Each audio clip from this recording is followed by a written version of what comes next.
Working with Shailene is amazing. She's one of the best young actresses around right now, if not the best. So working with her is a total pleasure, and she's amazing. So that's all good. In terms of how the movie and the story has impacted my life, I think it's probably impacted my life the same as it's impacted everyone who's been touched by this story, which is it makes you think about being appreciative just for what you have in front of you, because nothing is guaranteed. Any of us could die at any minute, or be, there are faults in the stars. In this case, the fault in our stars, in the stars for Gus and Hazel is cancer, and for that reason their time is going to be limited. That happens to a lot of people in life, and we have to be appreciative for what we have, because nothing is guaranteed. I think people like him so much because he does so much for Hazel, and he makes such a big sacrifice for Hazel, which if you've read the book, you see the story, you know what the sacrifice is later on. And it's beautiful.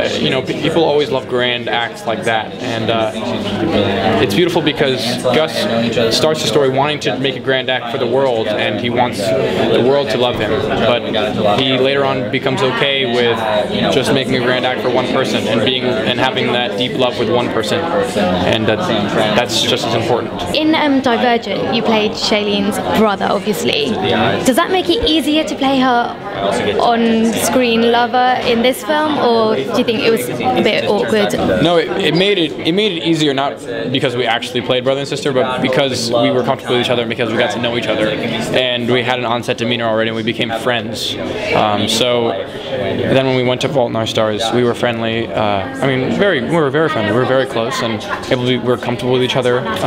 It was actually probably less. The funny thing is, it was less awkward that we had already played a role together, because then when it came down to things like the love scene, we were comfortable with each other, and we knew we were just friends, and we knew there was nothing else there, and that once they said cut, we were just friends, and that was really important in us being comfortable with each other. Well, we have a different director, Robert Schwenke. I hope that's how you pronounce his last name, and he's great.